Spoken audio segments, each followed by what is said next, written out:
ಹಾಲು ಉತ್ಪಾದಕ ರೈತರಿಗೆ ಕಳೆದ 6 ತಿಂಗಳಿಂದ ಯಾವುದೇ ಪ್ರೋತ್ಸಾಹಧನ ಬಿಡುಗಡೆ ಮಾಡಿಲ್ಲ. ಸುಮಾರು 500 ಕೋಟಿಗಿಂತ ಹೆಚ್ಚು ಬಿಡುಗಡೆ ಮಾಡಬೇಕಾಗಿತ್ತು. ಪ್ರೋತ್ಸಾಹಧನ ಇಲ್ಲದೆ ರೈತರು ಬಹಳ ಸಂಕಷ್ಟಕ್ಕೆ ಈಡಾಗಿದ್ದಾರೆ. ಒಕ್ಕೂಟಗಳು ಕೂಡ ಸಂಕಷ್ಟಕ್ಕೆ ಈಡಾಗಿದೆ. ಇಡೀ ವರ್ಷ ನೀವು ಪ್ರೋತ್ಸಾಹಧನವನ್ನು ಕೊಡದಿದ್ದ ಈಗ ಏನ್ ಮಾಡಿದ್ದಾರೆ ಅಂದ್ರೆ ಅವರು ಜನರ ಮೇಲೆ ಹಾಕಿದ್ದಾರೆ. ನೀವೇ ರೇಟ್ ಹೆಚ್ಚಿಗೆ ಮಾಡಿಕೊಂಡು ಪ್ರೋತ್ಸಾಹಧನ ತಗೊಳ್ಳಿ ಅಂತ. ತಮ್ಮ ಜವಾಬ್ದಾರಿಯನ್ನ ನುಂಚಿಕೊಂಡು ಏನು ದಿವಾಳಿ ಆಗಿದೆ ರಾಜ್ಯ, ಆ ದಿವಾಳಿ ಆಗಿರುವಂತದ್ದು ಮತ್ತೊಂದು ಸಾಕ್ಷಿ. 500 ಕೋಟಿ ರೂಪಾಯಿನ ಕೊಡೋದಕ್ಕೆ ವಿಫಲವಾಗಿ ತಮ್ಮ ವಿಫಲತೆಯನ್ನು ಮುಚ್ಚಿಕೊಂಡು ಈಗ ಕೆಎಂಎಫ್ಗೆ 4 ರೂಪಾಯಿ ಹೆಚ್ಚಿಗೆ, ಒಟ್ಟು ಈ ವರ್ಷ ಸುಮಾರು 9 ರೂಪಾಯಿ ಹೆಚ್ಚಿಗೆ 3 ಸತಿ ಮಾಡಿ 9 ರೂಪಾಯಿ ಹೆಚ್ಚಿಗೆ ಮಾಡಿ ಇವತ್ತು ಸರ್ಕಾರ ಕೊಡಬೇಕಾದಂತಹ ಪ್ರೋತ್ಸಾಹಧನವನ್ನ ಜನರ ತಲೆ ಮೇಲೆ ಹಾಕಿ ಮಾಡ್ತಾ ಇದ್ದಾರೆ.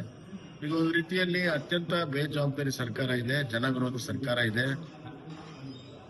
ರಾಜ್ಯವನ್ನ ದಿವಾಳಿ ಮಾಡಿ ಬರುವಂತಹ ದಿನಗಳಲ್ಲಿ ಆರ್ಥಿಕವಾಗಿ ಸದೃಢವಿದ್ದಂತಹ ಕರ್ನಾಟಕವನ್ನ ಅತ್ಯಂತ ದೌರ್ಬಲ್ಯವಾಗಿರುವಂತಹ ಆರ್ಥಿಕ ದೌರ್ಬಲ್ಯವಾಗಿರುವಂತಹ ರಾಜ್ಯವನ್ನ ಪರಿವರ್ತನೆ ಮಾಡ್ತಾ ಇದ್ದಾರೆ. ಇಷ್ಟೆಲ್ಲ ಆದ್ರೂ ಕೂಡ ಬಂಡತನಕ್ಕೆ ಬಿದ್ದಿದ್ದಾರೆ ಇವರು. ಈಗ ಪವರ್ ಚಾರ್ಜಸ್ ಅನ್ನ 34 ಪೈಸೆಗೆ ಹೆಚ್ಚು ಮಾಡಿದ್ದಾರೆ. ಮೀಟರ್ದಂತೂ ದೊಡ್ಡ ಹೊರೆ ಜನರ ಮೇಲೆ ಇದೆ. ಅದೊಂದು ದೊಡ್ಡ ಹಗರಣವಾಗಿ ಪರಿವರ್ತನೆ ಆಗ್ತಾ ಇದೆ. ಈಗಾಗಲೇ ಪವರ್ ಅನ್ನ ಈ ಹಿಂದೆ ಪ್ರಾರಂಭದಲ್ಲೇ ಮಾಡಿದ್ರು, ಈಗ ಮತ್ತೆ ಮುಂದಿನ 3 ವರ್ಷ ಕೂಡ ಮಾಡ್ತೀವಿ ಅನ್ನೋಂತ ಘೋಷಣೆ ಮಾಡಿದ್ದಾರೆ. ಪೆಟ್ರೋಲು, ಡೀಸೆಲ್, ಸ್ಟ್ಯಾಂಪ್ ಡ್ಯೂಟಿ ಮತ್ತೆ ಎಕ್ಸೈಸ್ ಅಂತೂ ಲೆಕ್ಕನೇ ಇಲ್ಲ.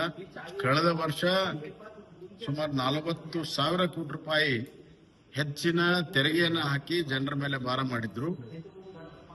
ಈಗ ಸುಮಾರು ನನ್ನ ಪ್ರಕಾರ ಸುಮಾರು 55,000ಕ್ಕಿಂತ ಹೆಚ್ಚು ಕೋಟಿ ರೂಪಾಯಿ ಹೊಸ ತೆರಿಗೆಯ ಮುಖಾಂತರ ಈ ವರ್ಷ ಭಾರ ಆಗುತ್ತೆ.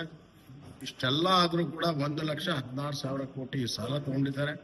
ಒಂದ್ ಕಡೆ ಸಾಲದ ಭಾರ, ಇನ್ನೊಂದು ಕಡೆ ಹೆಚ್ಚಿನ ತೆರಿಗೆಯ ಭಾರ, ಇನ್ನೊಂದು ಕಡೆ ಬೆಲೆ ಏರಿಕೆಯ ಭಾರ.